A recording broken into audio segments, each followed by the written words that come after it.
Como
तुकोबारांच्या अंतकरणाला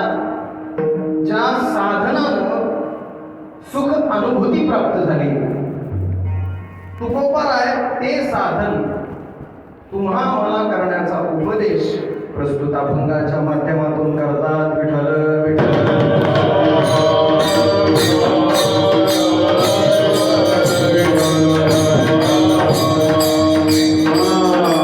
अभंगावर विस्तारानं चिंतन करण्यापूर्वी थोडा परिहार देणं उचित. तो म्हणजे असा, श्री संत केदारेश्वर महाराज यांच्या या पावन दरबारामध्ये समस्त गावकरी मंडळी मौजे नंदनच यांच्या वतीने आयोजित अखंड हरिनाम सप्ताह वार्षिक स्वरूपानं या ठिकाणी आपण साजरा करतो. या वर्षीच्या या सप्ताहातली ही 6व्या दिवसाची सेवा श्री संत केदारी महाराज यांच्या चरणावर समर्पित.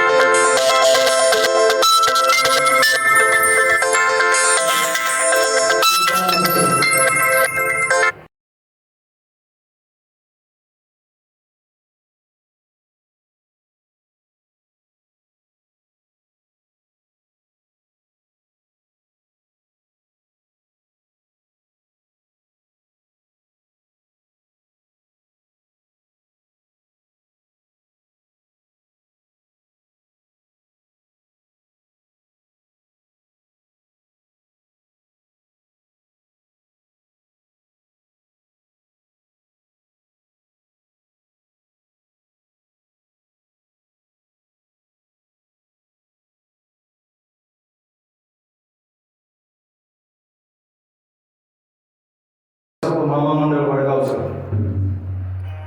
गावकरी भजनी मंडळी, ज्यामध्ये महाराज स्वतः टाळ घेऊन उभे आमचे अमोल महाराज आणि दुसऱ्या माईकवर भास्कर महाराज उभे. आणि तुम्हाला एक गोड वैशिष्ट्य सांगतो आमच्या वारकरी संप्रदायाचं. दुसरीकडं स्पर्धक समान दर्जाचे एकमेकाच्या साथीला उभा राहते, एकमेकाला पाळा उभा राहते.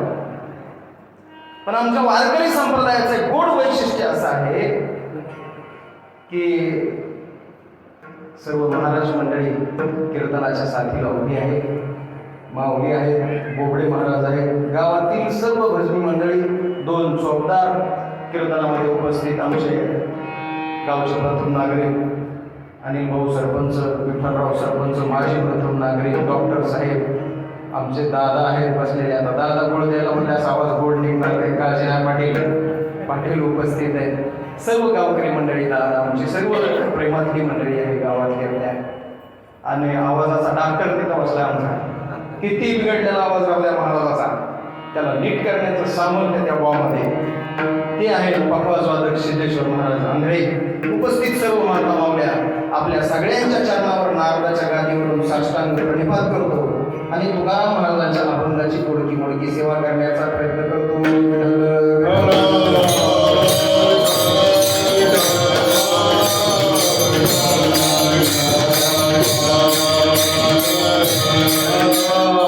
दरवर्षी आवर्जून कीर्तनाला उपस्थित असायचे. त्याचबरोबर वारकऱ्याची आणि महाराजांची मनोभावी सेवा करणारा एक आपल्या गावातील सेवक म्हणजे आमचे वैकुंठवासी दादा, ते आज आपल्यामध्ये नाहीत. ही फार मोठी क्षती आहे. चांगली माणसं गेल्याच्या नंतर आपल्याला त्यांचं महत्त्व कळायला लागतं. असतानाही कळतच नाही असं नाही, पण काहीतरी मजबुरी असते म्हणून माणसं इकडे तिकडे थोडं वचलत राहते. अजूनही सर्व उपस्थित चांगली माणसं आहेत. हे गेल्याच्या नंतर आपल्याला यांची महती कळायला लागते. गेल्याच्या नंतर जो गॅप तयार झालेला त्यावेळेला आठवण येते, आहे त्यावेळेला आठवण येते, आहे त्यावेळेला आठवण काढली तर मग थोडं बरं वाटते. गेल्याच्या नंतर सगळ्यांचीच आठवण येते, त्याच्यात काही वाद नाही. असो, असतानाही आणि गेल्याच्या नंतर हे स्मरण एखाद्या माणसाचं केलं की असं समजायचं कुठंतरी सेवा रुजू झाली आहे, सेवा करायची. सर्व तुम्हीही गावकरी मंडळी त्यांना तो सेवेचा मान द्यायचा. तो सेवेचा मोठेपणा तुमच्या जीवावर त्यांनी आपली हयातभर मिळवला. ते आज नाही. त्याचबरोबर आपल्या गावातला एक उमदा अगदी तारुण्यामध्ये आपला देह एका युवकानं ठेवला, हेही फार मोठी क्षती आहे गावाच्या करता. त्या दोन्ही परिवाराच्या दुःखामध्ये सहभागी गावातील सर्व कुटुंब जे आहेत, या अत्यंत हालाकीच्या आणि दुर्गम काळामध्ये आपण आपलं कुटुंब सांभाळता आणि त्या कुटुंबाला नैतिक धैर्य आणि आर्थिक पाठबळ दोन्ही देता, याबद्दल आपल्या सगळ्यांचं मनपूर्वक कौतुक करतो. कारण ती परिस्थिती काय असते आणि त्या परिस्थितीत माणसावर काय आघात होतात मानसिक, ते आम्ही भोगले. मी, माझी पत्नी, माझ्या 2 पोरी, असं सगळं कुटुंब हल्लेलं ज्या वेळेला बघतो ना घरातला पुरुष, त्यावेळेला फार मजा येते बरं का. कीर्तनात मोठ्या गप्पा मारायला गोड वाटतंय, पण ते समोर आलं का कसलाही पॉवरफुल असला, फाउंडेशन माझं कितीही असं स्टेबल आहे म्हणला तरी व्हायब्रेट झाल्याशिवाय राहत नाही. आणि त्याच्यामुळं आपलं कुटुंब त्याला नैतिक धैर्य आणि आर्थिक पाठबळ दोन्ही केदारी महाराजांच्या कृपेनं आपण सगळेजण ते देण्यामध्ये समर्थ आहात. आणि हे सामर्थ्य श्री संत केदारी महाराज यांनी आपल्या सर्व पंचक्रोशीच्या ठिकाणी द्यावं, अशी त्यांच्या चरणी विनम्र प्रार्थना करून कीर्तनाला आरंभ करतो.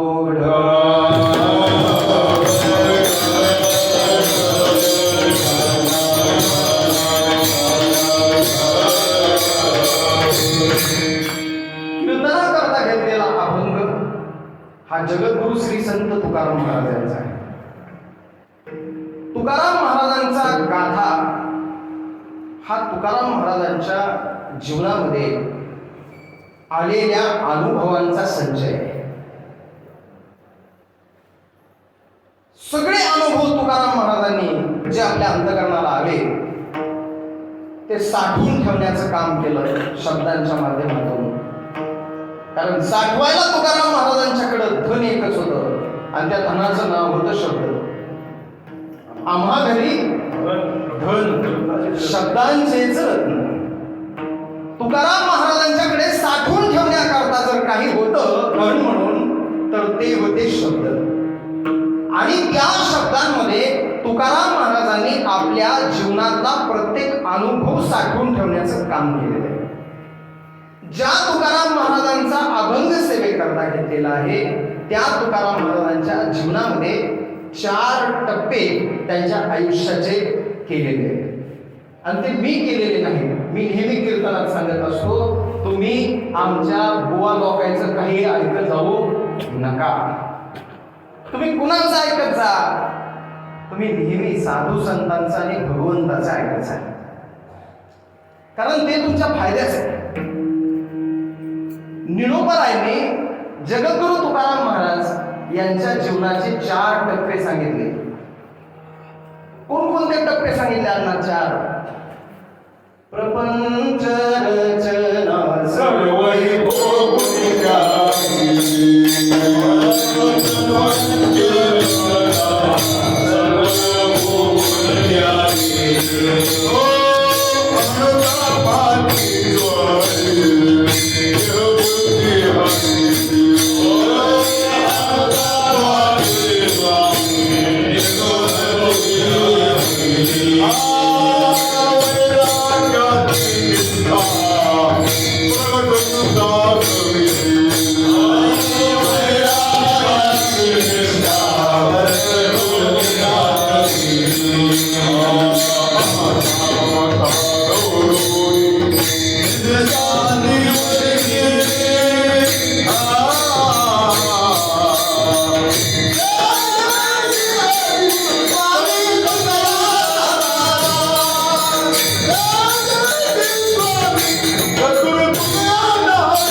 आपल्याला दिसते निळोबारायांच्या या अभंगावरून. आणि निळोबारायांनी ज्या अर्थी हे टप्पे पाडलेले त्या अर्थी निळोबारायांच्या वचनाला आणि या टप्प्यांच्या सत्यत्वाला फार मोठी किंमत आहे. दुसऱ्या कोणी आयऱ्या गायऱ्याला पाडले असते तर त्याच्याकडे लक्ष देण्याची फारशी काही गरज नव्हती. कारण निळोबाराय हे जगद्गुरु तुकाराम महाराजांचे शिष्य. ज्या निळोबारायांच्या करता तुकोबारायांना वैकुंठावरून परत यावं लागलं ते निळोबाराय तुकाराम महाराजांच्या जीवन प्रवासावर प्रकाश टाकतात आणि म्हणतात की पहिला जो टप्पा आहे का नाही तो टप्पा भोग भोगण्याचा टप्पा आहे. माझं मत नाही हा, मी नेहमी कीर्तनात सांगत असतो आमचं काही ऐकत जाऊ नका. निळोबारायांचं ऐका. निळोबाराय म्हणतात प्रपंच रचना सर्व ही भोगोनी त्यागली. आधी भोगली आणि नंतर त्यागली. आता इथं उभं एखादा माणूस काही माणसं ते खास करून इथं सुतार कोण नाही नसलं तर बोलतो कुठे या कोण आहे ऐका सांग दिसल्यास काय मारावं लागते. हा काय माणसाने सांग दिसली जमतच नाही. सांग इथं येत कोणती भोग भोगले प्रपंच रचना सर्व ही भोगोनी त्यागली. अगोदर नाही त्यागली आधी भोगली आणि मग त्यागली. पण इथं एक मुद्दाम होऊन हे तुकाराम महाराजांविषयी लिहिलंय म्हणून इथं अष्ट भोग भोगून त्यागले असं म्हणायची गरज पडली नाही. सात्विक भोग भोगून त्यागले असं म्हणायची गरज पडली नाही. कारण असं म्हणण्याची गरज पडण्याचं काही कारणच नाही. तुकाराम महाराजांचा परमार्थ हा उपऱ्या परमार्थ नव्हता. परमार्थ साधना परमार्थ सेवा ही तुकाराम महाराजांच्या बापाची जागीर होती. जागीर तुकाराम महाराजांकडे परमार्थ सेवा अशी उपरी आलेली नव्हती कुणाची तरी. माझ्या वडिलाची विरासत ही बापदादाची जहागीर ही बापदादांनी आम्हाला मिळवून दिलेली. आणि म्हणून अशा या परमार्थ सेवेच्या जागीरदाराबद्दल सात्विक भोग भोगून त्याजिले असं म्हणायची गरज पडली नाही. सर्व सात्विक भोग तुकाराम महाराजांच्या पुढे हात जोडून उभे असायचे. किती संपदा होती तुकाराम महाराजांकडे. तुकाराम महाराज चिंदीचोर सावकार नव्हते. तुकाराम महाराज सावकाराचे सावकार होते. कुणाचे सावकाराचे. माझ्यासारखे पोट सावकार त्याच्यापाशी पाणी भरावे होते. आता मी सावकार नाही बरं का. तुम्ही म्हणताल अजून महाराजांनी चालू केलं काय नवच. आमच्या लटपटे माऊलीने गुरुजींनी सांगितलेलं महाराज शहाणे स्वतःलाच म्हणून घ्यायचं ह्या काळात आणि येडबी स्वतःलाच म्हणून घ्यायचं. कुणाला काय बोलायचं नाही. आपल्याला काय म्हणून घ्यायचं ते घ्यायचं. उग सहज मी बोलला कुणाला शब्द लागला तर रात्रीच्या वाटेने यायचं असते. मग लोक आडवीतील मारतील. त्याच्यापेक्षा आपल्याला म्हणून घ्यायचं काय म्हणायचं. पोट सावकार तुकाराम महाराजांच्या घरी पाणी भरायला होते. पाणी भरायला इतकी ऐश्वर्य संपदा तुकोबारायांच्या घरी होती. मग तिथं भोगाला काय कमी हो. सात्विक भोगाला काय कमी आहे. 56 भोग काय अडचण नाही. रोज एवढी संपदा.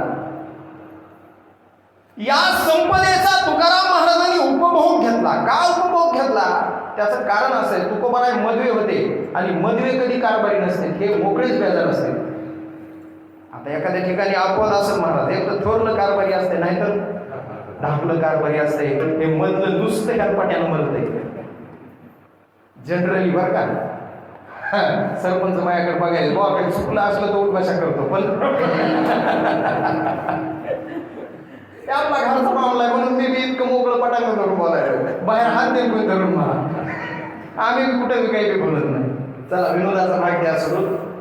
शक्यतो मोठा साहेब मोठा कारभारी नाहीतर बारका कारभारी असतो. मधलं नुसतं हेलपाट्यानं मरते. शेतातून घरी शेतात त्याला काय माहित नसते. पण तुकोबाराय मधवे असून कारभारी होते. तुकोबारायचं कामच वेगळं. कसं काय. ते मोठं एवढं विरक्त होतं महाराज. त्यानं कधी कशाला हात लावला का. ह्याला व्यवहारच कळत नाही.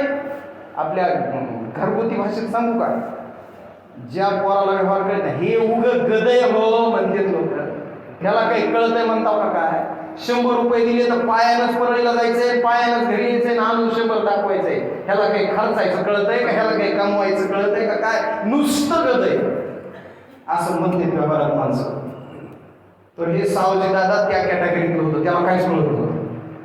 कळत नव्हतं म्हणजे त्याला फक्त एक कळत होतं, उठायचं, देवपूजा करायची, भजन करायचं, जेवायचं आणि आराम करायचा. याच्या पलीकडे बुवा कशातच रमला नाही. सावजी दादाचं जर चरित्र वाचलं ना तर तुकाराम महाराजांपेक्षा परम वैराग्य होते असं म्हणायला वाव आहे. तुकोबारायांनी तरी काही काळ ऐश्वर उपभोगलं, ह्या बुवानं आयुष्यात ऐश्वर उपभोगलं नाही. मोठा तसला होता आणि कानोबाराय दादा म्हणेल तसं. ज्यानं किती कानोबारायचं समर्पण सांगतो तुम्हाला. कानोबा म्हणे नाही, अभंग बघा कानोबारायचे. कानोबा म्हणे आहे का? तुकया बंधू म्हणे, किती समर्पण मोठ्या भावाच्या प्रती. आणि मग ते ख्याल कारभारी होईल. दादा म्हणते तसं, मग ते कारभारी नको. कारभारी तुकाराम महाराज आणि कुणाच्या घरचे? तुमच्या माझ्यासारख्या घरच्या घरचे नाही. पोट सावकारांचे सावकार जहागीरदार तुकाराम महाराज आणि यांच्या त्या घरचे कारभारी हे किती भोग हात जोडून उभे असतील. आमचा उपभोग घ्या महाराज, आमचा उपभोग घ्या महाराज. आणि मग असे सगळे सात्विक भोग, अष्टसात्विक भोग भोगले आणि त्याजले. का त्याजले? कसे त्याजले? काय परिस्थिती उद्भवली? कशामुळे हे सगळं घडलं? कशामुळे घडलं असं जरा विचार करा. विचार करा आणि मला सांगा. तर मी भजन करतो. विठाल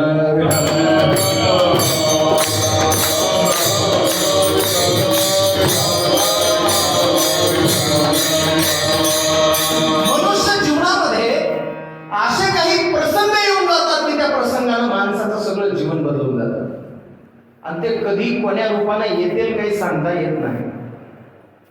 कधीही माणसाचं जीवन बदलू शकतं. मी असा आहे ना असाच राहील एखादा जर मनीत असला तर थोड्याच दिवसामध्ये काळ एक अशी जगातली गणना आहे काळाची की ते कधी कुणाचं काय मोजील आणि कधी कुणाचं कसं उलट तिलट करील काही सांगता येत नाही. कालाय तस्माय नमः म्हणायचं आणि उग जास्त आकार दाखवायचा नाही. उपयोगच नाही. कारण काय समोर आणून ठेवी आम्हाला माहिती नाही. एवढी मोठी सावकारी, एवढी मोठी विलास, एवढी मोठी मिजास, एवढं मोठं ऐश्वर्य, पण त्या ऐश्वर्याची किंमत कवडी मोल झाली. का झाला असं? दुष्काळ पडला आणि दुष्काळ पडल्याच्या नंतर हे लोक जे आहेत ना, संत लोक फारच संवेदनशील आणि एवढे कणवाळू, एवढे कृपाळू, काय सांगावं महाराज. त्यांच्या कृपेला अंत नाही, त्यांच्या कणवाळूपणाला अंत नाही, त्यांच्या वात्सल्याला अंत नाही. अत्यंत वात्सल्य अंतकरणामध्ये भरलेली जगामध्ये कुठली जमात असेल तर तिला संत असं म्हणतात. ते फक्त संतच आहे. दुष्काळ पडला, एक घर निघून चाललं आणि मग कळलं तुकाराम महाराजाला की गावाचे लोक गाव सोडायलेत. का सोडायलेत? जाऊन विचारूया. अरे का चाललात गाव सोडून? त्यांनी सांगितलं महाराज इथं राहावं कसं आणि खावं काय? घरी धान्याचा कण नाही, लेकर बाळा जगवायचे. परगावला जातो, जिथं पाऊस पडलाय तिथं राहतो आणि जगलो वाचलो तर वापस येतो महाराज. अरे जाऊ नका. काय खावं इथं? आपल्या घरी धान्याच्या कणगी भरलेल्या आहेत, मी तुम्हाला धान्य देतो. जुन्या काळातले लोक जरा लाजवंत होते, आताच्या सारखे बिनलाजे नव्हते. ते म्हणले महाराज तुमच्या बापदादानं दिलेलं आमच्याकडून वापस देणं झालं नाही, भेटलं नाही आणि तुमच्याकडून नवं कर्ज कुठं घ्यावं आम्ही? आता जर विजू महाराजाला कोणी म्हणला अजून देतो, पहिला असताना विजू महाराज म्हणून बरं झालं लागलं. ते म्हणायचं नाही तुमचं पहिलंच भेटलं नाही पाटील, दुसरं कुठं मागू. बिनधास्त घेईल का? कारण आता पहिल्यासारखी लाज राहिली नाही महाराज. पहिले लोक लाजवान होते, स्वाभिमानी होते, गरीब होते पण स्वाभिमान होते. महाराज तुमच्या बापदादानं दिलेलं भेटलं बाप दादानं दिलेलं भेटलं नाही का? नाही, इथंच थांबा. घरी गेले, खतावणे आणल्या. ह्याच्यात नाव आहे का तुझं? हो. ह्याच्यात नाव आहे का तुझं? हो. तुझं तुझं तुझं सगळ्यांचे नाव ज्या ज्या खतावणीत होते त्या सगळ्या खतावण्या घेतल्या आणि इंद्रायणीच्या डोक्यामध्ये बुडून टाकल्या. जगातली पहिली कर्जमाफी, संपूर्ण कर्जमाफी जगातली पहिली शेतकऱ्याला दिली, दुष्काळ पडला म्हणून. कोणत्या सरकारनं दिली? त्या सरकारचं नाव होतं जगद्गुरु तुकाराम महाराज सरकार. आणि ते बी निकषावर आधारित नाही बरं का. निकषावर आधारित नाही. कुणाचं कितीही असो आणि कुणाला कितीही जमीन असो नाही तर नसो, सरसकट कर्जमाफी कुणी दिली? तुकोबाराय सरकारनं दिली, श्रीमंत तुकोबाराय सरकार. आणि सांगितलं आता काय अडचण आहे पुढचं कर्ज घ्यायला. समाज म्हणला काय हरकत नाही. गेले महाराज, समाजानं काय घेऊन यावं तुकाराम महाराजाच्या घरी धान्य न्यायला? फार तर एखादी चांगली मोठी डाल घेऊन यावी, नाही तर कटा घेऊन यावा. लईच मोठं कुटुंब असतं तर कलतरी पोतं घेऊन यावं. गाड्या घेऊन आले, गाड्यामध्ये पोते टाकून आले. या लुटारू वृत्तीच्या समाजानं तुकाराम महाराजांच्या घरामध्ये एक अन्नाचा कण ठेवला नाही, धान्याचा कण ठेवला नाही, सगळं लुटून आणलं. द्यायला जर एखादा बसला तर त्याचं काय ते घ्यावं याची तुला अक्कल असावी. पण काय करणार महाराज? माणसं स्वतःच्या स्वार्थापुढं देणाराचा सुद्धा विचार करायला तयार नसतात.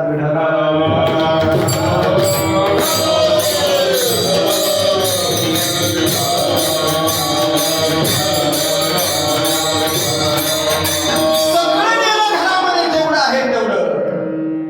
आणि एवढं नेल्याच्या नंतर अवस्था अशी झाली, घरामध्ये खायला अन्नाचा कण राहिला नाही. आणि तुकाराम महाराजाच्या 2 बायकापैकी एक बायको काय म्हणत म्हणत मेली. स्त्रियांना अन्न करिता मेली,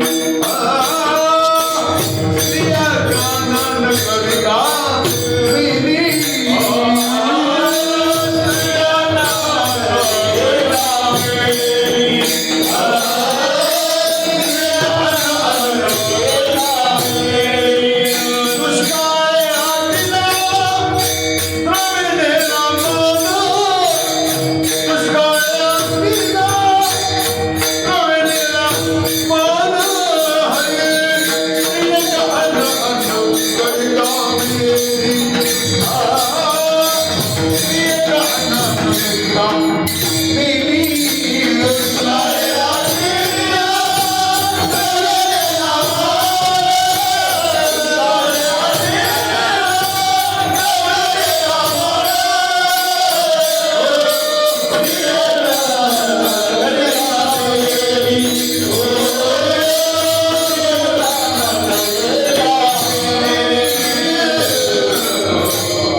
ज्या ऐश्वर्य संपदेला बघून आपण आपल्या जीवनाची कृतार्थता समजत होतो ते ऐश्वर्य किती क्षणभंगूर आहे याचा अनुभव तुकाराम महाराजांच्या चित्ताला अनुभवचा. ऐश्वर्य संपत्ती पैसा किती सावकाराचे सावकार पण खणे वाचून मेले. कशा वाचून मेले? खणे वाचून. आता मी मरणार का? आजही मरतात महाराज, आजही मरतात. ऐश्वर्य आहे, पैसा आहे, सगळं आहे, पण आजही माणसं एवढं असून खाण्या वाचून मरतात. याचा अर्थ असा की ऐश्वर्य आणि संपदा या जीवनाचं परम उद्दिष्ट ठरू शकत नाही. ऐश्वर्य आणि संपदेनं, पैशानं आणि साधनांनी, भौतिक साधनांनी शाश्वत सुख मिळेल असं ठामपणे सांगता येत नाही. अनेक पैशावाले रात्रभर बी जागेच आहेत आणि दिवसभर बी जागेच आहेत. झोप नाही, समाधान नाही, चल बिचल चित्त आहे, रात्र दिवस चंचलता आहे, बेचैनी आहे. का? त्याचं कारण आहे समाधान कुठे? त्या समाधानाचा पत्ता शोधला नाही.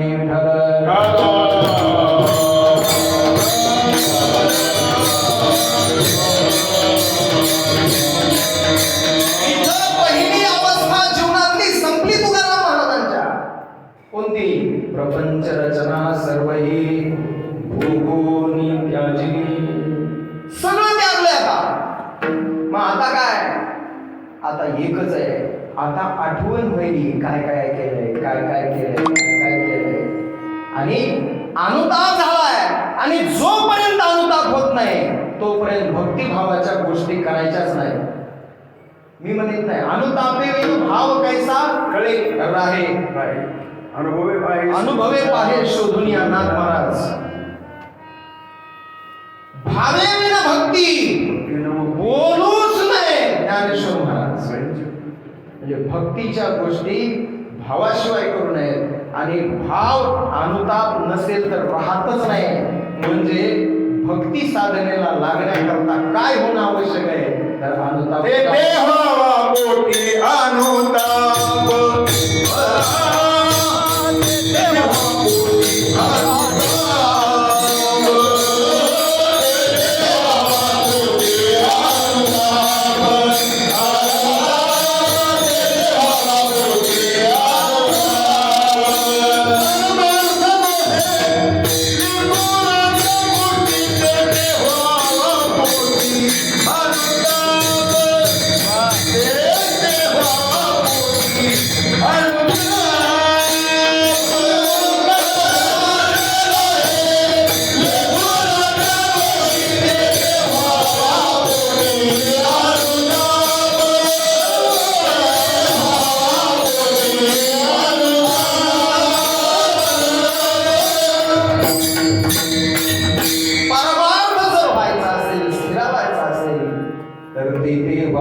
दुसरी इनिंग सुरू झाली तुकाराम महाराजांची.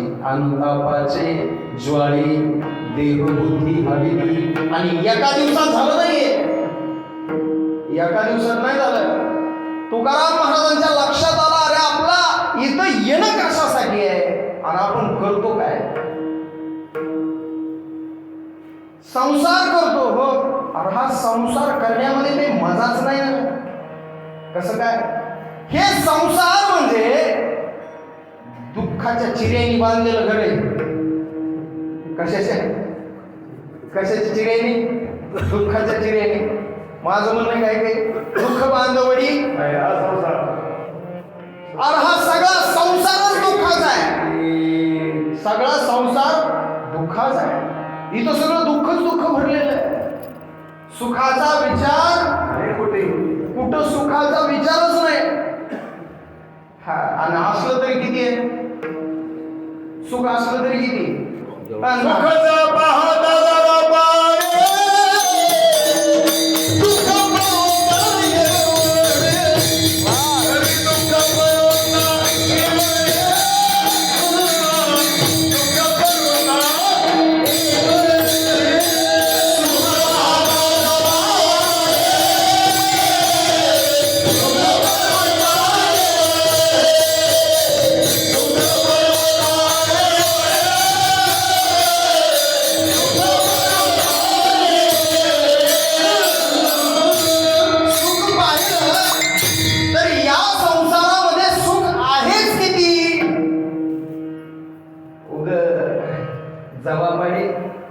जवा एवढं.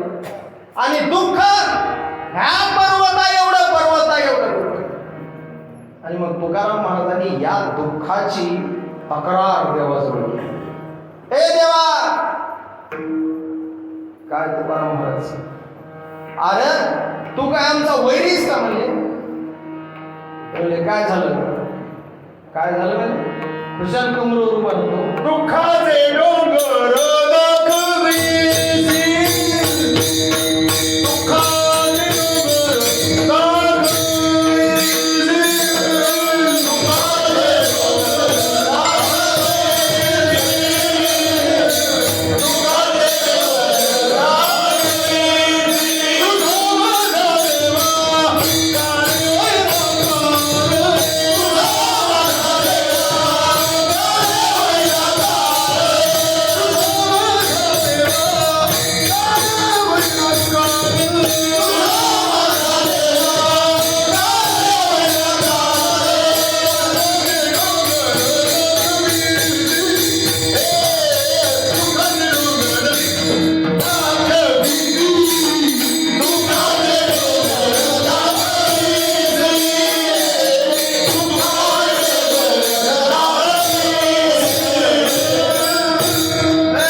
आणि भले दुःखाचे डोंगरच्या डोंगर आम्हाला दाखवितो आणि आमचं दुःख बघून हसतो नाही का? आज काय करतोस बा तू? म्हणजे किती मजा आहे तुमची तुकाराम महाराज, कुटुंब आहे आणि मग त्या कुटुंबामध्ये किती आनंद आहे तुम्हाला. लेकरं इकडं तिकडं करणार, ते लेकरं गुलगुल बोलणार आणि मग तुम्हाला आनंद होणार आणि मग काय तुमची मजा देव म्हणते. तुकाराम महाराज म्हणजे बोले तू उलट संसाराच्या तापे तापलो मी देवा, संसाराच्या तापे तापलो मी देवा,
संसाराच्या तापे तापलो मी देवा, करिता या सेवा कुटुंबाची. आता कुटुंबाची सेवा करण्यामध्ये कुठं ताप असते काय तुकाराम महाराज असलं काही म्हणता तुम्ही? किती ते सुखाचे सोबती सगळे तुमच्या हो म्हणले ते फक्त सुखाचे सोबती.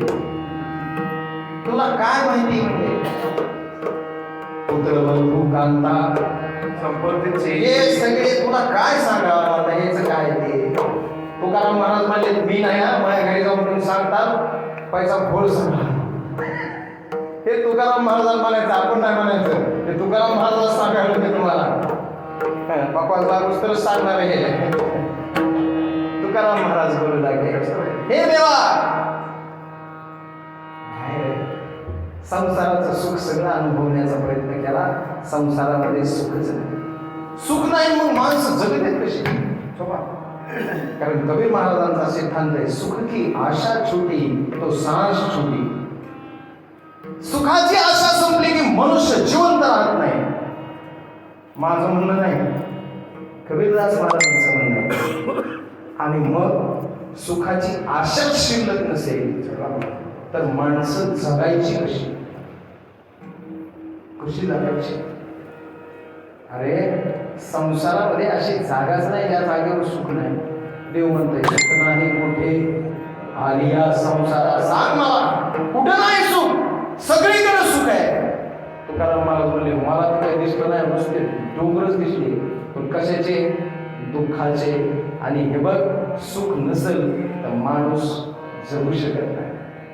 आम्हाला जर इथं जागवायचं असेल, आम्हाला जर इथं टिकवायचं असेल तर हे देवा तू आम्हाला सांग कोण सुख धरुणी संसारी, कोण सुख धरुणी संसारी, कोण सुख धरुणी संसारी, कोण सुख धरुणी संसारी.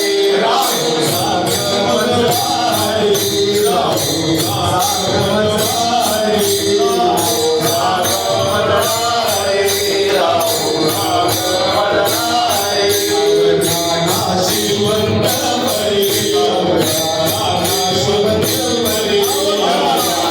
शिवंत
कोण सुख धरून संसारी राहू, कोणतं म्हणून सुख या संसारामध्ये आहे, ज्याला धरून मी तर राहू.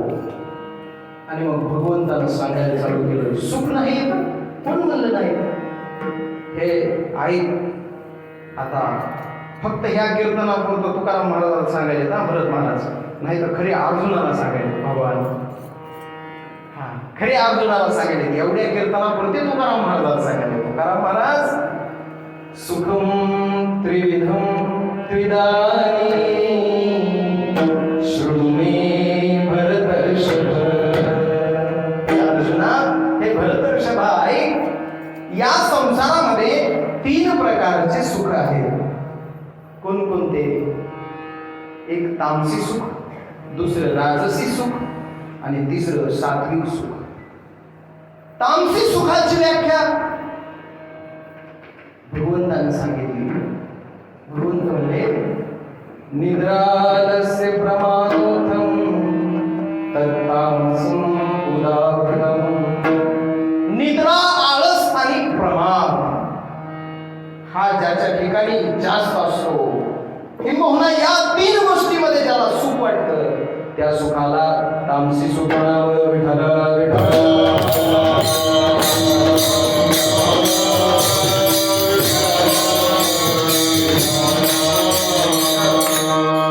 निद्रा म्हणजे झोप, आणि ती आपली नित्य सहचारिणी नाही का, रोजच आपल्या सोबत आहे, त्याच्याविषयी जास्त बोलायची गरज नाही.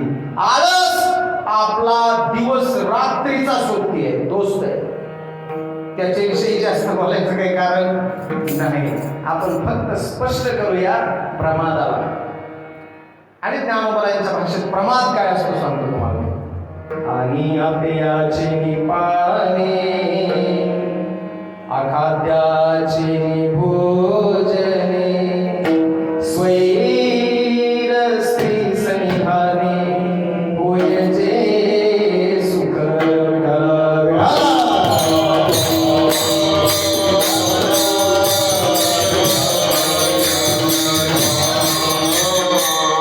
ज्ञानोबराय म्हणतात,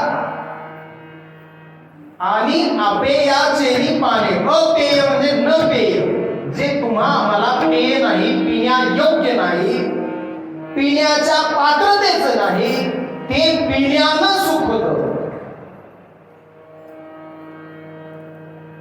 आणि अपेयाचे पाने, अपेय असणाऱ्या वस्तूचं पान केलं, अर्थात तिला पिलं की त्यापासून काहीच लोकांना सुख झाल्याचा भास होतो. भास, ते सुख नसतेच पण भास होतो. दुसरं, अखाद्याचे भोजने, अखाद्य जे खाण्याजोगं नाही त्याला म्हणावं अखाद्य. अखाद्य कशाला म्हणावं? जे खाण्याच्या लायकीचं नाही त्याला म्हणावं अखाद्य. काही लोकांना जे खाऊ नये ते खाण्यानं सुख होतं. मग आता तुकाराम महाराजाला खाऊ नये ते खाल्यानं आणि पिऊ नये ते पिल्यानं सुख होईल का? एवढं म्हणल्या तुकाराम महाराज म्हणले, ए पांडुरंगा थांब जा, काही कसं म्हणतो, आम्ही तुला असले वाटतो का? काही खाऊ आणि काही पिऊ आणि असलं स्वैरदैवी वागणं आणि आमच्या ठिकाणी तुला काही येड लागलं काय? आम्ही तसले लोक आहेत का? आम्ही तसले लोक नाही. मग युक्ताहार विहार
युक्त आहार विहार नेम इंद्रियासी सार.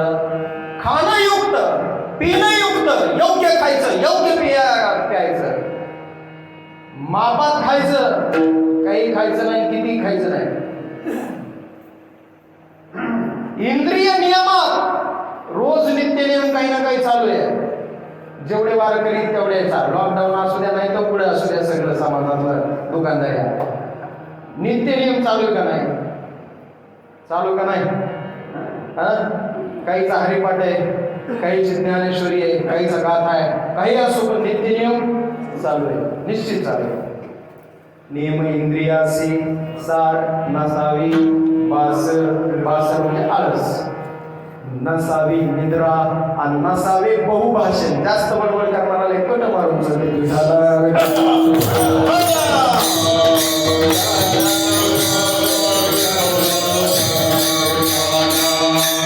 जास्त बडबड नसावी, जास्त झोप नसावी, जास्तीचा आळस नसावा. एवढं सगळं नसलं पाहिजे. मग काही आपल्या ग्रामीण भाषेतला शब्द वापरू का, काही कुहीट दिमागाचे लोक असते. पण माझ्यासारखं एक कुहीट तिथे गेलं. तुकाराम महाराज संगतीविषयी काय म्हणते बरं तुमचं? मला संगतीविषयी काय मत आहे?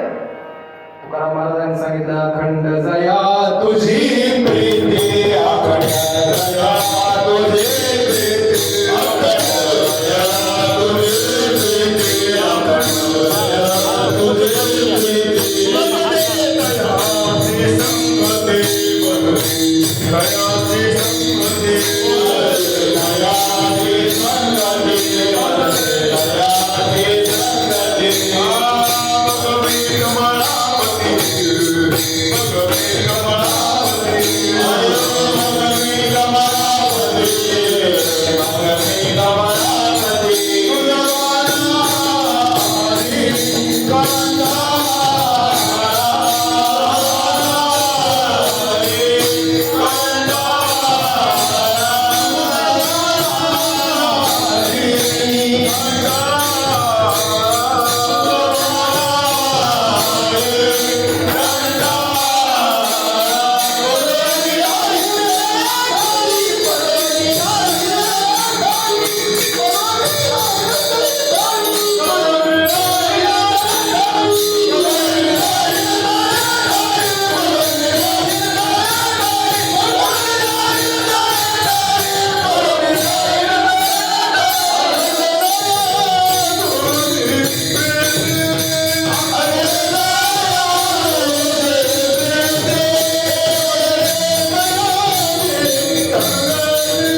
येडा झाला म्हणजे पांढरं काय बी म्हणताय. स्वैर संगती नाही चालत. मग कुणाची संगती पाहिजे? अखंड जया तुझी प्रीती, मजली तयाची संगती. मला त्यांची संगती ज्यांची अखंड तुझ्यावर प्रीती आहे, अखंड प्रेम आहे. काही खाऊन नाही चालत, काही पिऊन नाही चालत, स्वैर संगती नाही चालत. मग तुला तामसी सुख नाही सोसायचं बाबांनी. आता दुसरं पुढचं सांग की. हा सांगतो म्हणजे पुढचं लय गोड आहे, पण सुरुवातीलाच तदग्रे अमृतोपमम् कशाने होतंय ते सांग. पुढचं राहणार म्हणजे सांगतो आणि ते दाब द्यावा तुकाराम महाराजांनीच पांडुरंगाला विजू महाराजांनी दाब दिल्यास पांडुरंग काल सुल्यात दाब देतो का अधिकार गुन्हे आधी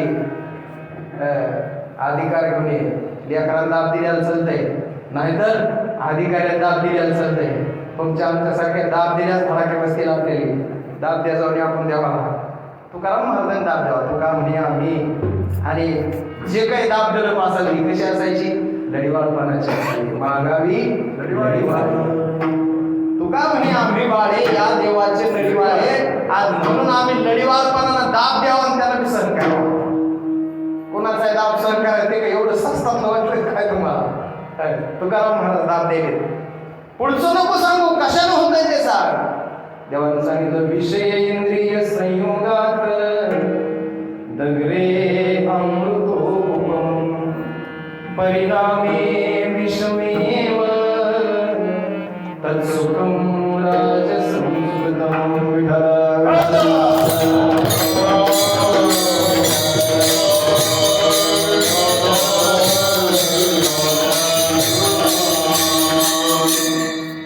विषय आणि इंद्रिय या दोन्हीचं संयोग झालं रे झालं हे सुख होत आहे आता विषय किती आणि ते भोगणारे इंद्रिय किती पंचविषय आणि प्रत्येक विषयाचं सेवन करणारे एक एक इंद्रिय असे पंच इंद्रिय कोणते कोणते पंचविषय श्रोत्रम चक्षुः स्पर्शनम च रसनम घ्राणमेव च एक शब्द जो श्रवण करतो तो कान हा त्याचा सेवन करणारा शरीर भाग इंद्रिय डोळे पाहणे हा त्याचा विषय दृश्य जे त्याला दिसतंय तो पाहण्याचं काम करतो आणि मग दृश्य याला शास्त्रामध्ये संज्ञा आहे रूप शब्द रूप तिसरं रस जो जिभेला चाखा वाटतो नाही का जीभ लाजर होते रसासाठी रस त्याच्यानंतर सुगंध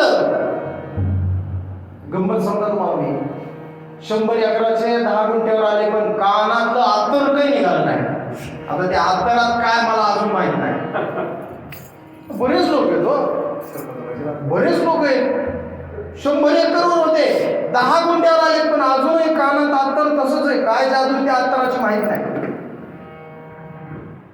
बरं का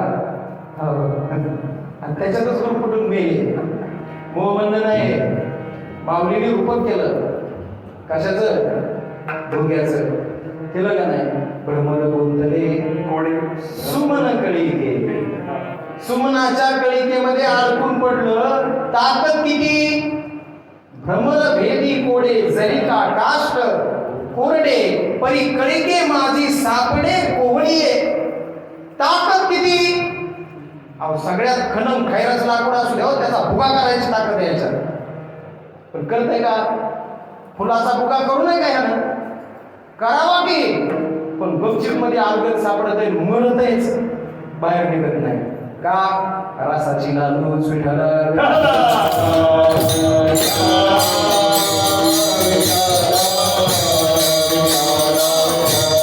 आणि याला रसापेक्षा सुगंधाची लालूच जास्त आहे सुगंधाची लालूच असणं स्वाभाविकही आहे त्याला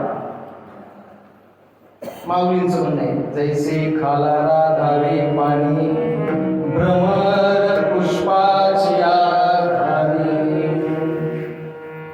फुलाचा सुगंध हा त्याचा आवडीचा विषय आणि तो घेण्यासाठी जे इंद्रिय आम्हाला मिळाले त्याला नाक म्हणतात आणि 5वा विषय सांगितला स्पर्श तिचा अनुभव घेण्यासाठी एक आमची त्वचा एकामध्ये अडकलं तर विषय काही चांगले नाही हे माझं म्हणणं नाही हे माऊलीचंच म्हणणं आहे झोपू नका जरा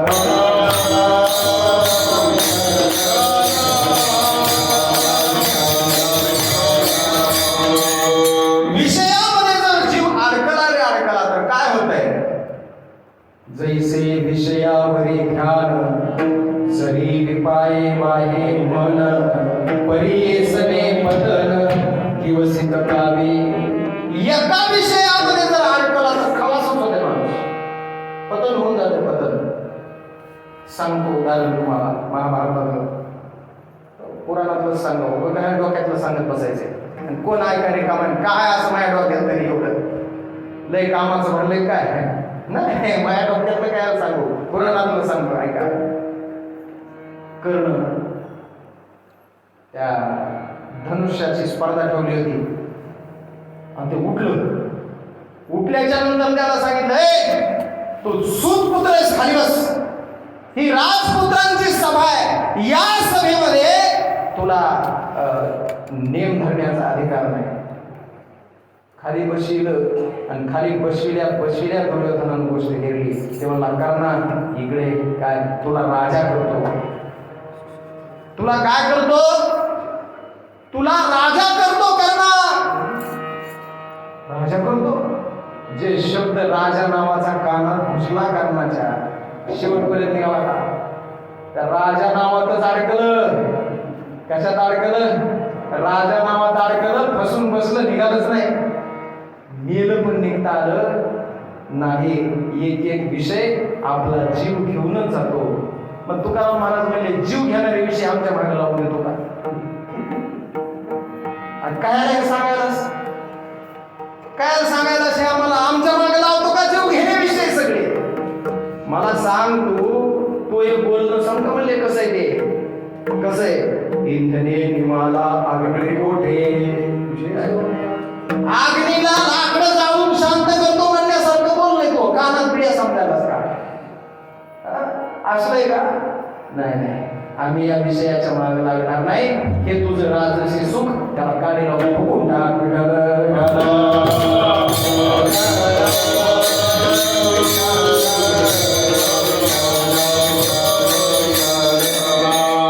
दोन सुख झाले, दोन्ही सुखाच्या ठिकाणी तुकाराम महाराजांचं चित्त रमलं नाही. आणि मग भगवंतानं तिसरं सुख सांगितलं. तो बरोबर आहे, सुरुवात अवघड आहे बरं. कशी? तदग्रे विषमेव, विषय अवघड आहे, कठीण आहे, कडू आहे, पण परिणाम अमृतासारखा गोड आहे. परिणाम अमृतासारखा गोड आहे. त्याला सात्विक सुख म्हणतात. लक्षण सांग, आत्मबुद्धी प्रसादजं तत्सुखं सात्विकं प्रोक्तम्. आत्मबुद्धी प्रसादजं, आत्मबुद्धीचा प्रसाद लागतो. म्हणजे अहम ब्रह्मास्मी हा बोध अंतःकरणाच्या ठिकाणी स्थिरावतो. ब्रह्मतत्वाचं दर्शन होतं, आत्मतत्वाचं दर्शन होतं. त्याच्या अंतःकरणाची स्थिती, हे विश्वची माझे घर, ऐसी मती जयाची स्थिर, किंबहुना चराचर आपण चराचरामध्ये व्याप्त असणारं ब्रह्म, त्या ब्रह्माचा साक्षात्कार झाला, ब्रह्मावस्था प्राप्त झाली. आणि ब्रह्मावस्था प्राप्त झाल्याच्या नंतर त्या ब्रह्मावस्थेवर आरूढ होऊन ब्रह्मरसाचं सेवन करावं. ब्रह्मी ब्रह्मरस सेवो. मग हा ब्रह्मरस नेमका तयार कुठं होतो? लावणी मृदंग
आम्ही मस्तपैकी ब्रह्मावस्थेवर आलो आणि छानपैकी स्वरात पाठवाजलो. लावणी, मृदंग, श्रुती, टाळघोष आणि हे सगळं याच्यामधून निर्माण होणारा जो रस आहे तो ब्रह्मरस आम्ही आवडीनं सेवन करू. सेवू ब्रह्मरस आवडीने. तुकाराम महाराज ब्रह्मरसाचं सेवन आवडीनं करणार का? म्हणले हो. का करणार? तुकाराम महाराजांनी सांगितलं त्याच्यातून आम्हाला सुख मिळतंय म्हणून करणार. अभंगाच्या पहिल्या चरणात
आम्ही छान श्रुती जुळू आणि मग टाळ घोषाच्या गजरामध्ये ब्रह्मरसाचं सेवन करू. सेवू ब्रह्मरस आवडीने. आवडीनं त्या ब्रह्मरसाचं सेवन करू. का करणार?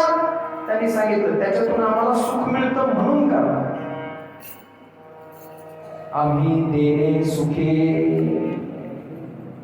आणि मग आम्हाला सुखी व्हायचं असलं तर काय करावं लागेल? तुकाराम महाराज काय करावं लागेल? त्यांनी सांगितलं म्हणा विठ्ठल विठ्ठल मुखी. मुखानं विठ्ठल विठ्ठल विठ्ठल असं म्हणावं लागेल. विठोबा रघुमाई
काहीही जमा केलं, कितीही ऐश्वर्य जमा केलं तरी जर चित्ताला समाधान नसेल तर सुख अनुभूती आम्हाला प्राप्त होत नाही.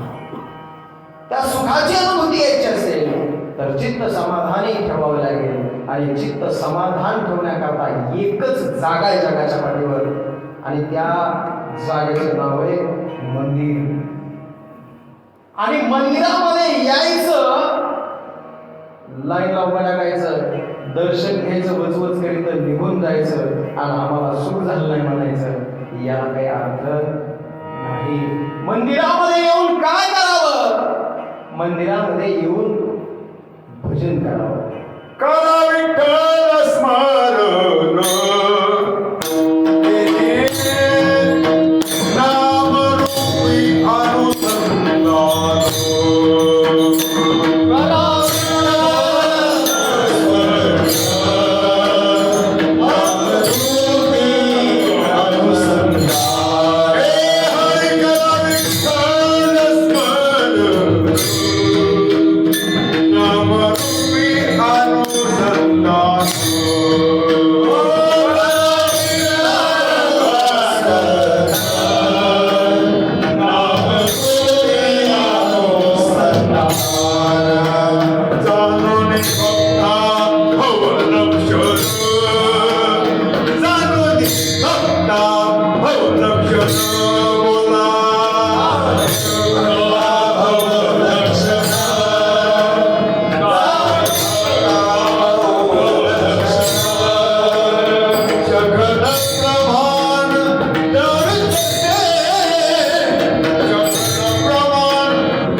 जीवनामध्ये दुःख भोग पापामुळे. दुःख कशामुळे येत आहे? झालेल्या पापामुळे. केलेल्या नाही, केलेल्या तर येतेच, पण नकळत झालेल्या पापामुळे सुद्धा येते. भीष्माचार्यानं काय कळून पाप केलं का? आता त्याला पापच म्हणता येत नाही, पण देवानं का ठरविलं आमच्याही डोक्यात अजून प्रश्न आहे. अहो, भर उन्हामध्ये, खेकाण्यामध्ये, धुळीमध्ये होरपळा गेला सारखा असा बांधानं उचलून बांधावर टाकलं. पाप म्हणावं का पुण्य म्हणावं? उचलून टाकला. पण काय करावं? हे कशाला पाप ठरविल आणि कशाला पुण्य ठरविल आम्हाला माहित नाही. आमच्या फक्त कर्म करणं हातात आहे. काय फळ द्यायचं ते त्याच्याच हातात आहे. काय फळ द्यायचं, काय ठरवायचं ते केलेल्या कर्माला. पुण्य ठरवायचं का पाप ठरवायचं? पाप पुण्य तुझे हाती. धर्माची तू मूर्ती. विठ्ठल विठ्ठल म्हणण्याला काय होतं? जे पाप दुःखाला कारण आहे ते पाप निघून जातं. विठ्ठल म्हणतात हरले पाप, हरले पाप, पदरी आले पुण्यमान. आणि पदरी आले पुण्यमान. मग पुण्याचं फल काय? पुण्याचं फल सुख, पापाचं फल दुःख. मग आम्हाला जर सुखी व्हायचं असेल तर आम्ही काय केलं पाहिजे? तुकाराम महाराज सांगतात, म्हणा विठ्ठल विठ्ठल दुखी. आम्ही काय केलं पाहिजे? आम्ही मुखानं विठ्ठल विठ्ठल विठ्ठल म्हणलं पाहिजे. विठ्ठल नामाचा गजर आम्ही केला पाहिजे. बरं, का करू नये? करण्यामध्ये काय अडचण काय? कुणी म्हणतं स्वर अडचण आहे. स्वर अडचणच आहे ना. भजनामध्ये स्वर फार मोठी अडचण आहे. बरोबर आहे नाही का? याच्यावर उत्तर आहे, येईल तैसा बोल, येईल तसं म्हणायचं. गिरिधर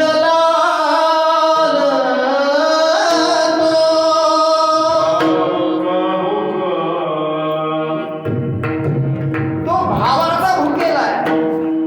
भाव ठेवा फक्त अंतःकरणामध्ये.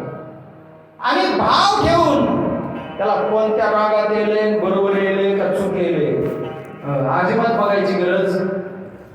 राग कला नाही जानत तुका. त्याला राग कला काही येत नाही म्हणले. तो भावाचा भुकेला आहे आणि आमच्या अंतःकरणात भाव आहे आणि आमच्या अंतःकरणातला भाव त्याच्यापर्यंत पोहोचणार आहे याची आम्हाला शाश्वती आहे. तो जर पोहोचला तर मग आमची साधना योग्य दिशेने गेली असं म्हणायचं. आणि तो जर नाही पोहोचला तर मग मात्र आमचे साधना चुकीच्या दिशेने जाते. विठाला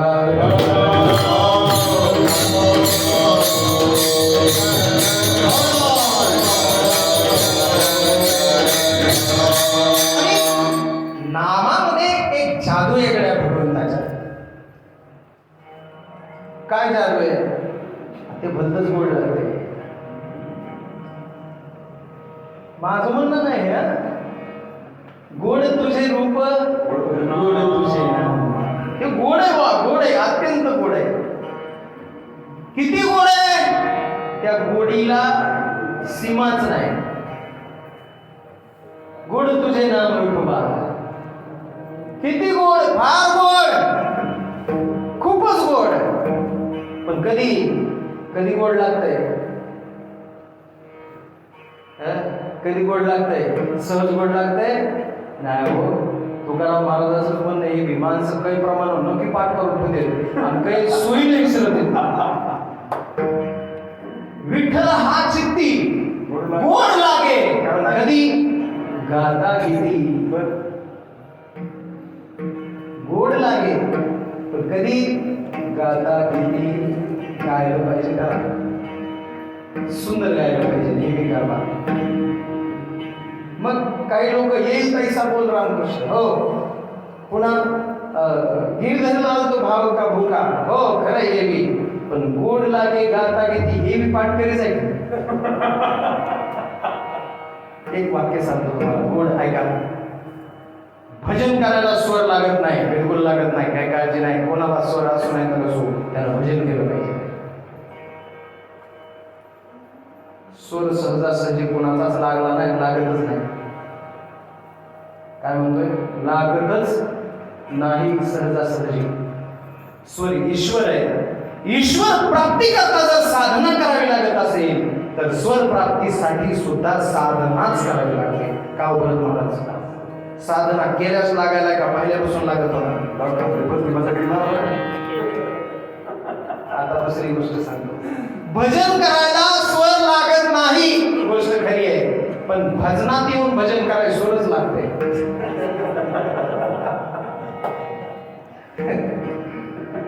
लक्ष द्या, दोन वाक्यात गफलत करतात बरं का साहेब. भजन करायला स्वर लागत नाही ही गोष्ट खरी आहे. त्यांना अजून एक प्रमाण पाठवायचं, जे म्हणते का नाही हे तैसा बोल रामकृष्ण, त्याला सांगायचं काहीच वैसुनी करा एक चित्त आवडी आनंद बाबा तुम्ही भजनाकडे येऊ नका. आणि आला तर महाग स्वरात म्हणायचा प्रयत्न करा, आमचं बी बिघडू नका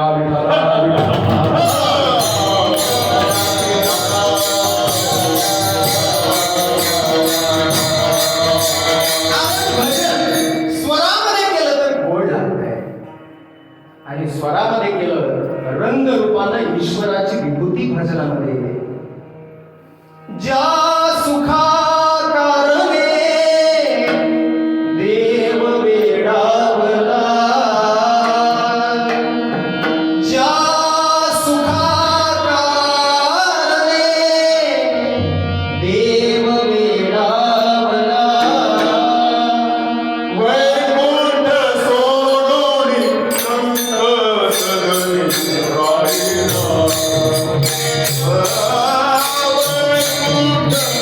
Oh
आता संतांच्या घरामध्ये असं नेमकं काय सुख आहे म्हणून देव वैकुंठाला सोडलं त्यानं आणि या संतांच्या घरी येऊन राहिला. काय काय नेमकं सुख आहे बरं? नारे वैकुंठ शेषाचे शयन, शेषाचे शयन.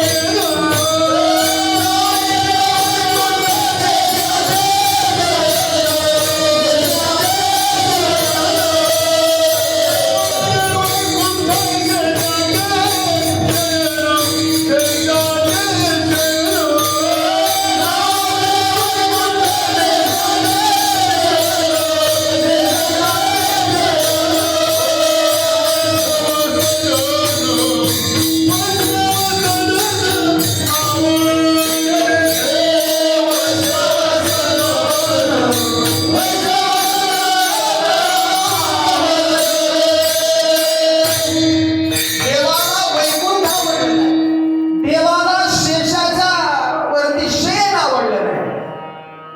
संत सदन आवडलं. का बाबा काय त्या संत सदनामध्ये? संत सदनामध्ये एकच सुख आहे आणि त्या सुखाला भजन सुख असं म्हणतात.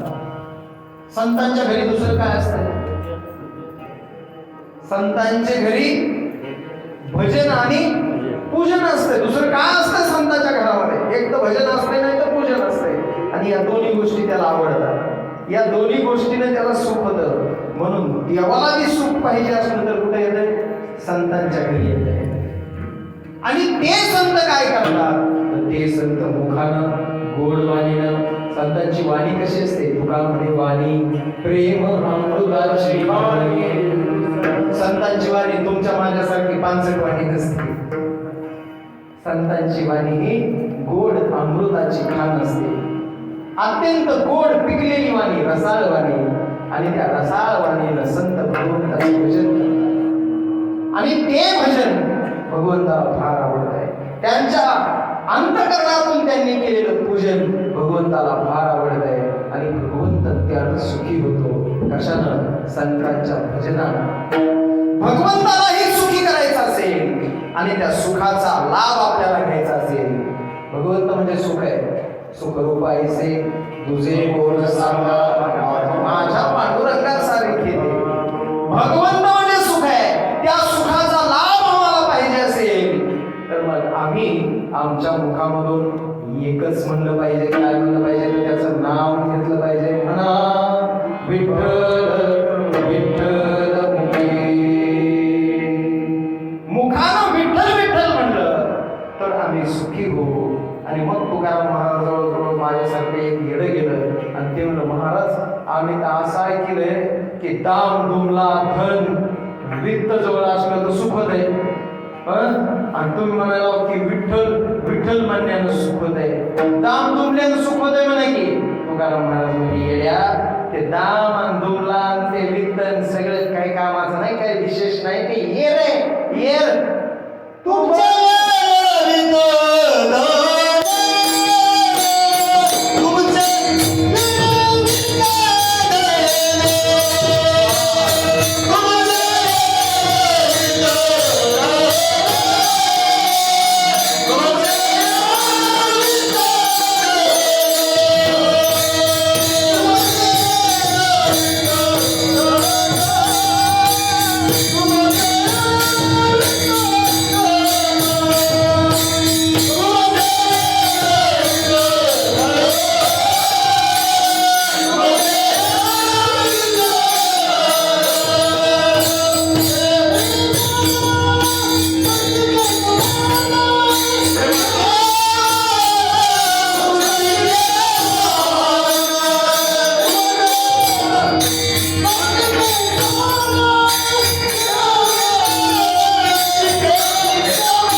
सामान्य माणसांना सांगितलेलं नाही.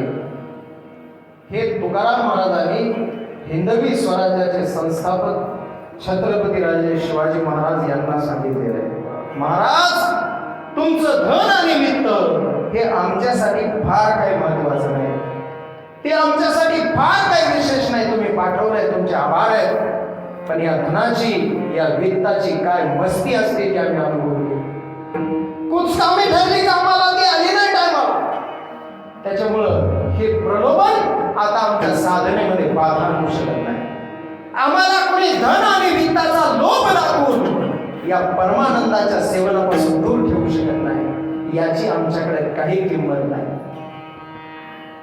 मग काही लोक खोचक बोलायला हुशार असते. त्या बकळ बघितलेत मला असले महाराज, पैशाची ह्याची काही किंमत नाही मानणारे. 200 रुपये पाकिटात कमी असले की फार मांडीवर वापस येईल. बकळ बघितलेत म्हणले आम्ही असले. तुकाराम महाराज, खरंच काही किंमत नाही का? नाही रे. कशी, किती किंमत नाही ह्याची? ते म्हणले ते मज मृत्तिके समान, ते आम्हाला माती समान आहे. मातीतच धनामध्ये आम्हाला काही बदल दिसत नाही. मातीमध्ये, सोन्यामध्ये आम्हाला काही बदल दिसत नाही. सगळं सारखंच आहे. आणि ज्याला हे सगळं सारखं असतं त्याला साधू म्हणतात, आणि ज्याला आमच्यासारख्याला हे सगळं सारखं नसतंय त्याला बुवा म्हणतात.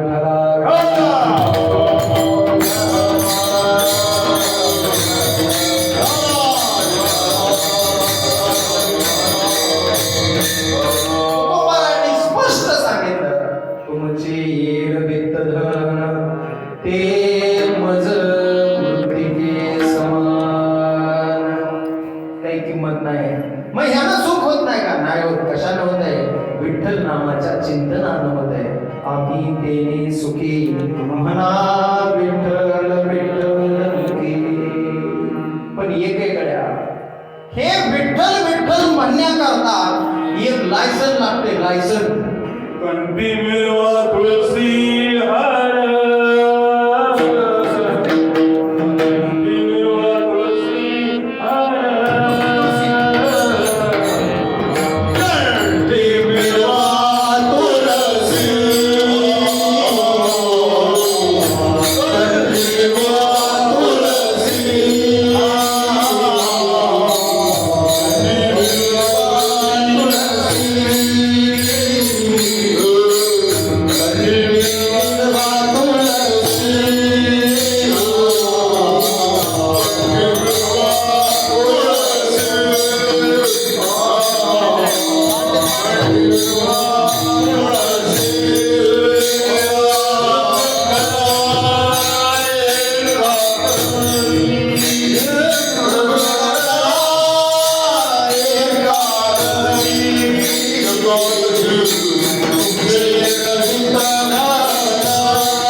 लायसन लागते. लायसन कोणतं? माळ असावं लागते गळ्यात. एक सांगू तुम्हाला, गळ्यात माळ नसली किती बी सुरेला असला तरी त्याला किंमत नाही. भजनात नाही, तिकडे थिएटरात असेल. भजनात नाही.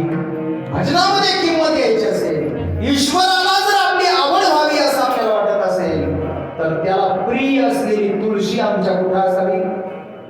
कंठात असावी. सगळ्यात आवड कशाची त्याला?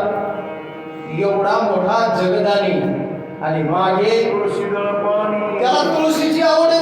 बाकीच्या कशाची आवड नाही. मग त्याला आपलं आवडावं, आपण त्याला आवडावेत असं जर आपल्याला वाटत असेल तर आपल्या गळ्यात काय पाहिजे? तुळशीची माळ पाहिजे. म्हणून कंठी मिरवा तुळशी. आणि अजून एक काम करा, व्रत करा, एकादशी. कशी करा? दिवसभर कचून शाबू खायचा कुंडलचा आणि संध्याकाळी मस्त घुरत घुरत झोपायचे. कसं झोपायचं? गौडू महाराज कसं झोपायचं? घुरत घुरत झोपायचं. आणि एक गमतीचं काय म्हणजे काय गमक आहे मला अजून कळलं नाही. भजण्याचं डोसकं नेमकं एकादशीलाच कसं दुखत आहे आणि ते दुखायले हे त्याच्या आधी त्याच्या बायकोला कळत आहे.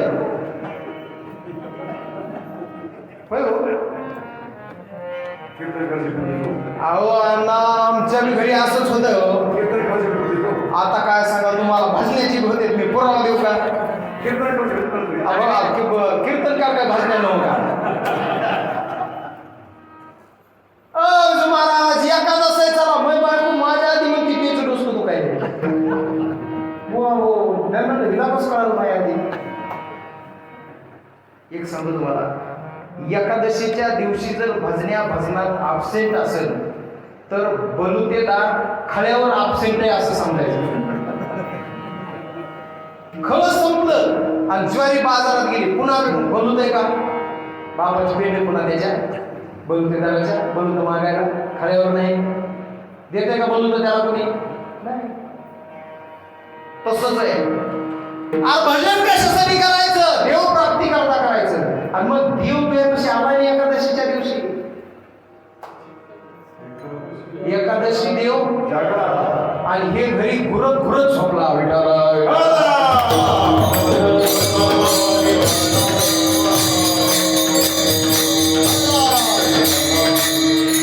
उपयोग झाला का? नाही. खळ्याला बलुतेदार absent. मग काय करायचं?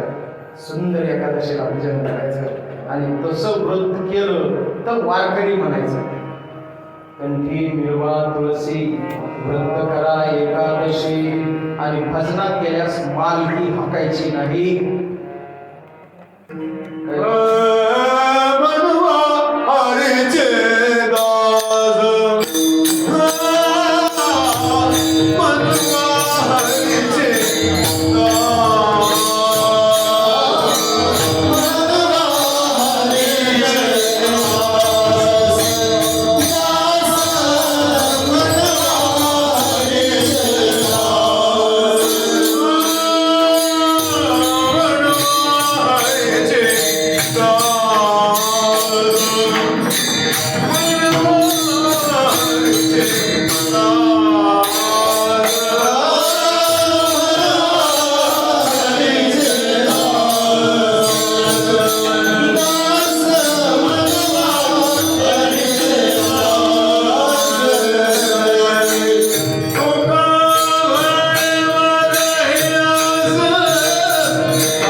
तुका म्हणे माझं हेची आस, तुका म्हणे माझं हेची आस, तुमचे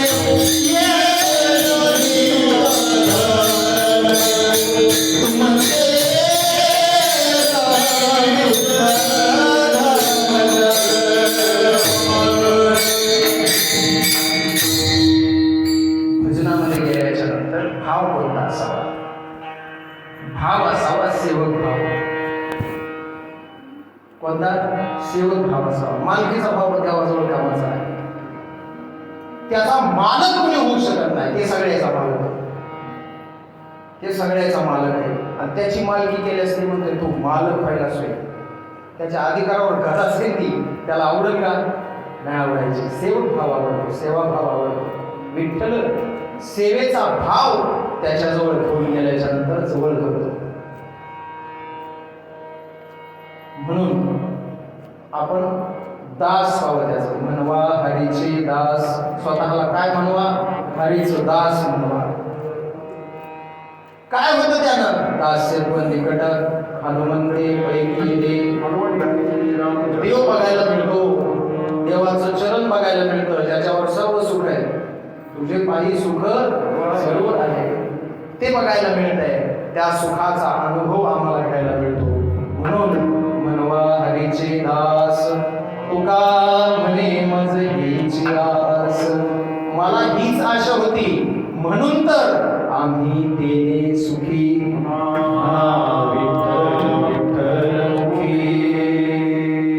असो सबंध गावकरीवासियांच्या प्रेमाखातर मिळालेली ही आजची सेवा.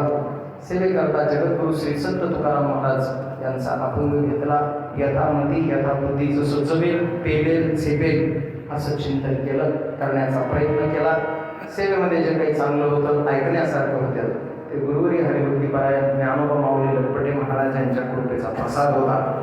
मी आणला, माझ्या हाताने तुम्हाला वाढण्याचा प्रयत्न केला. माझ्या गुरुचा प्रसाद गोड करून घ्या एवढी विनंती करतो आणि संतांचं भजन करून वाणीला विराम देतो. ज्ञानेश्वर माऊली